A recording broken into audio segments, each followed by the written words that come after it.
Hi mga ka-VA, so bukod bukod nga dito sa mga babanggitin ko na basic requirements, ano pa nga ba yung kailangang gawin or ano pa ba yung kulang para makakuha tayo ng mga client at maging successful na freelancer as a VA? Kasi 'di ba napaka-basic naman 'no, yung 'pag mag-a-apply ka as a freelancer or a VA, dapat una meron ka ng equipment gaya ng computer system mo, internet, workstation, at resume, at saka yung cover letters.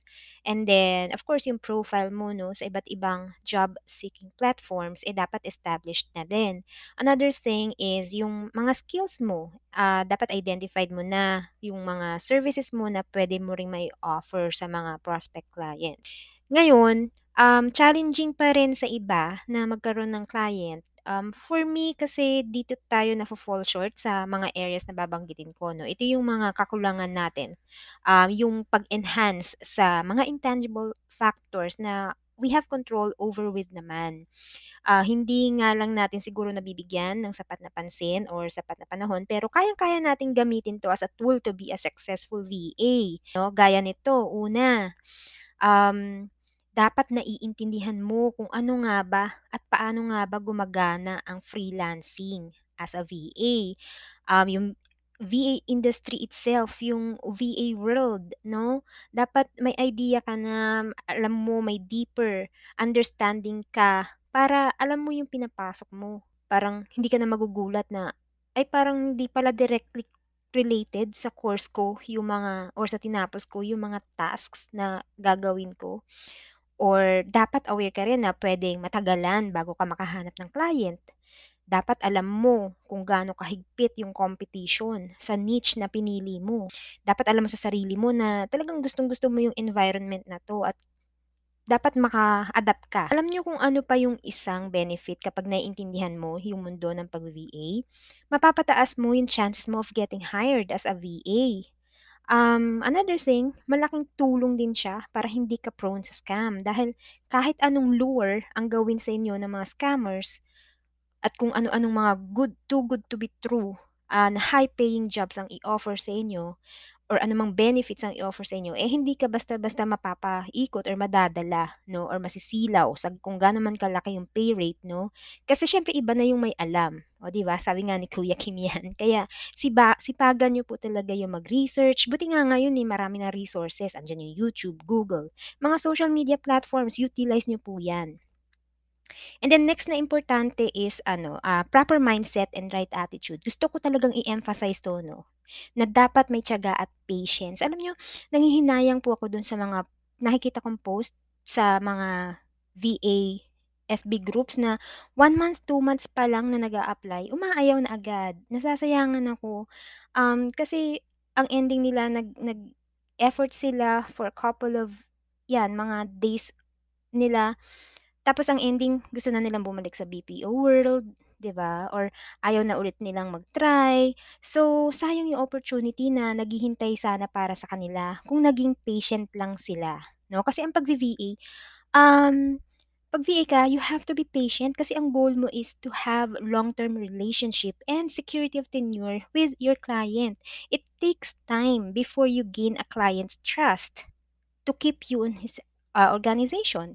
Soft skill 'yan, 'di ba? Hindi mo kailangan ng bonggang-bonggang working experience para diyan. It only takes one client na magtitiwala sa kakayahan mo para maging successful ka na VA. Promise, tandaan niyo po talaga yang mabuti. So, kung sa pag-a-apply wala kang tiyaga at pasensya, paano pa kaya 'pag nagka-client ka na, 'di po ba? Paano mo matatagalan yung gano'ng setup? Or yung nature ng business ng client mo if ever, 'di ba? Tama po ba o tamang-tama? Kaya apply lang ng apply. Kung babagsak ka sa interview via Upwork or OLJ, isipin mo na lang na baka nasa ibang platform yung para sa'yo at doon niya, bina-browse yung resume mo or yung profile mo.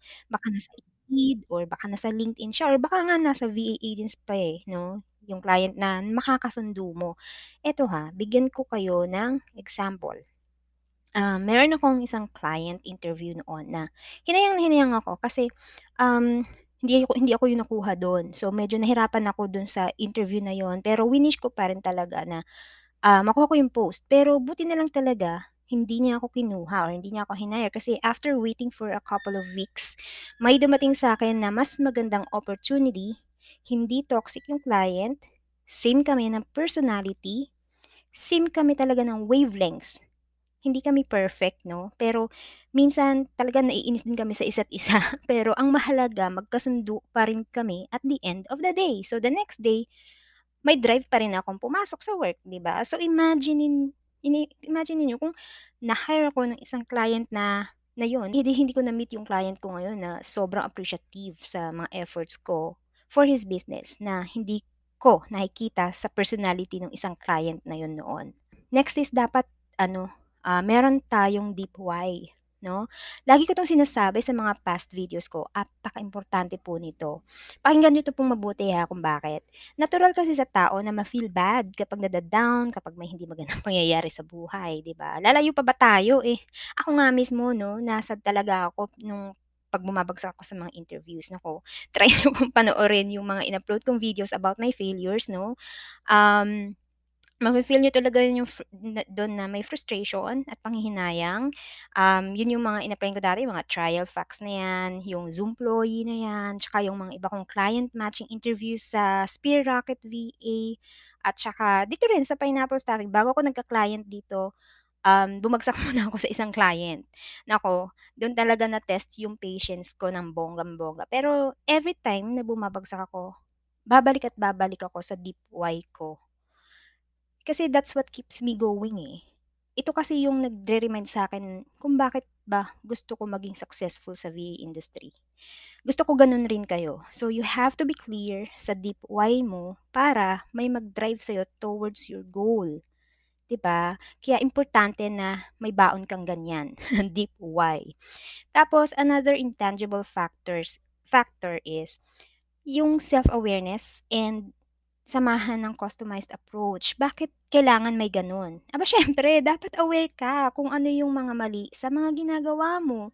Dapat mag-self-reassess ka din kung tama ba yung approach mo sa mga applications mo, tama ba yung, pakikitungo mo sa nag-i-interview sa'yo kapag kaharap mo siya 'no, sa virtual meeting or masyado ka bang mapili sa mga job post na ina-applyan mo? Mataas ba masyado yung expectation mo sa pagpili ng tatanggapin mong rate, pay rate, ganyan. Dapat binabalanse rin natin.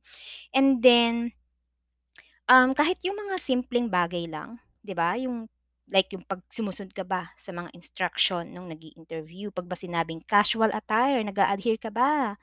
Na mag-casual nga para presentable naman. 'Pag nag-self-evaluate ka, may mga naa-identify ka bang areas for improvement? Kung meron din, apply mo kaagad 'yun. Tapos lagi mo ring tatandaan na dapat may fine-tuning ka. Ikaw yung mag-a-adjust accordingly kasi hindi siya yung one size fits all. Kada interviewer, kada company, may kanya-kanya silang mga, batayan or standards. Kaya dapat i-a-adjust mo rin yung sarili mo. And then ito naman 'no, ay yung mga sinabi ko ay yung mga napag-usapan natin, ilan lang 'to 'no. I'm sure marami pa diyan na ways, pero magandang i-apply mo na rin siya sa sarili mo kasi baka malay natin onting-onti na lang abot kamay mo na pala yung success, ikaw na lang yung hinihintay. Kaya don't stop, move 'no, move and go get it. Kaya mo 'yan. Okay, so thank you sa pakikinig. Have a great day. Don't forget to like, share, and subscribe. Bye.